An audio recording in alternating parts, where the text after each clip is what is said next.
Today on Tricro Studios, we do a comparison between the Gibson Explorer and the Gibson Les Paul Standard 60s.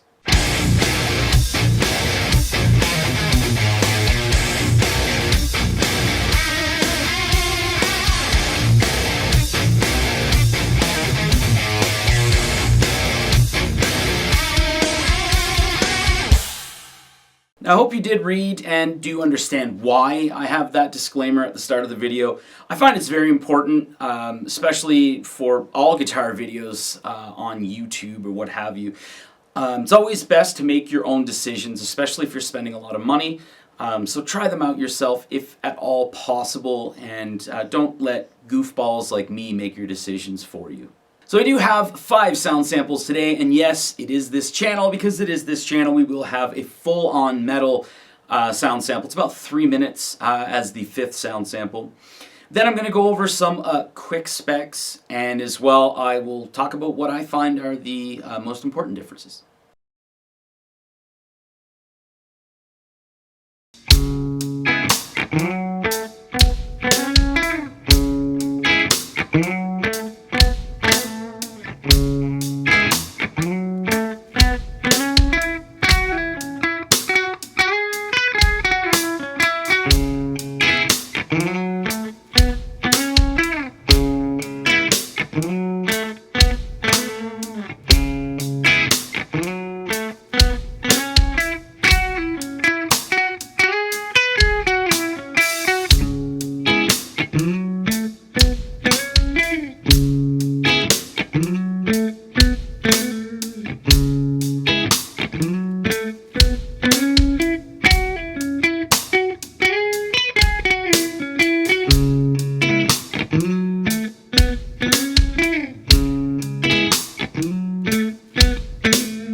So there you go, there are the 5 sound samples showing some of the tonal differences that you can get.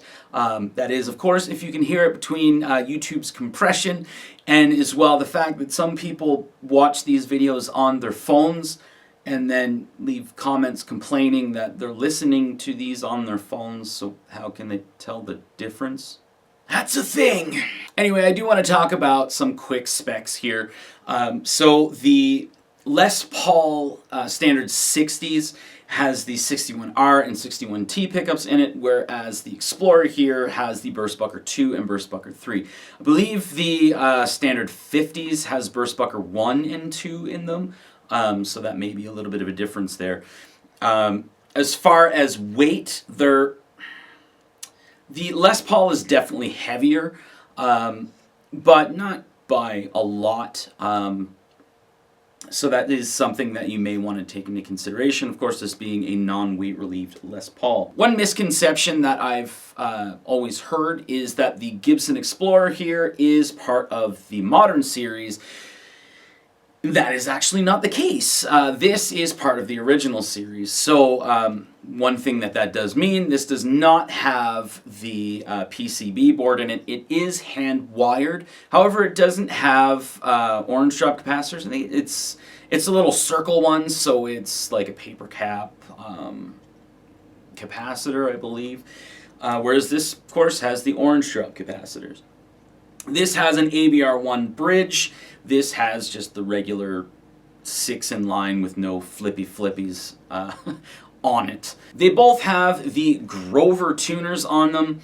However, these are mini rotomatics, whereas these are full-size rotomatics, so the tops or the buttons on the Explorer are a lot smaller. The Explorer is a slab mahogany body, whereas the Les Paul here is a slab of mahogany with a carved maple top on top of it. And of course, we're looking at 2 volume and 2 tone, and 2 volume and a master tone.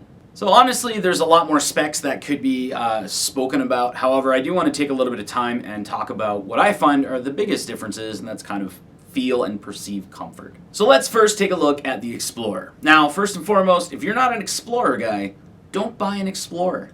For the rest of us, or for those of you who may be curious, the Explorer shape is, I find, somewhat ergonomically comfortable. I know a lot of people do find it a little awkward. However, in the seated position, because of this right here, it kind of sets the guitar very well balanced while seated, and as well puts it in a very comfortable area for your arm. Now, this upper fin here kind of forces your arm to rest like this at times. Some people may find that restrictive. I don't find it that way. So looking at this cutout here, we do have nice access to the upper frets. However, it can be a little restrictive when you are going to the 22nd fret, especially if you're doing like hammer-ons and pull-offs or any sweep picking or anything like that. This can get a little bit in the way in order to get to the 22nd fret. Both of these guitars do have what some people call an awkward placement for the toggle switch. So the toggle switch is on this fin right here. So some people find it really weird. They think that it's going to be a weird reach down. So when you are when you do have it in like a strap position, it can be a little bit out of the way to get to. However, if you're just seated, it's actually in a very convenient position, so you can kind of flick it on the fly if you do need. However, if you're going to be doing some more meticulous things, making sure you are going into the middle position, I'd say just practice that. And as well, when you're looking at the 2 volumes and the shared tone, that can be a little restrictive depending on how you play.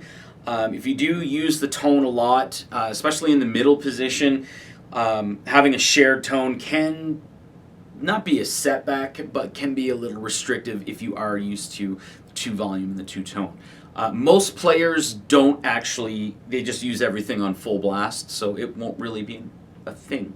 Now looking at the Les Paul, this is, of course, a non-weight relieved, so it is a little heavier, which some people do not enjoy, and some people, like myself, thoroughly enjoy. I do find that it is very well balanced while seated. It's also very comfortable while playing standing up with a strap.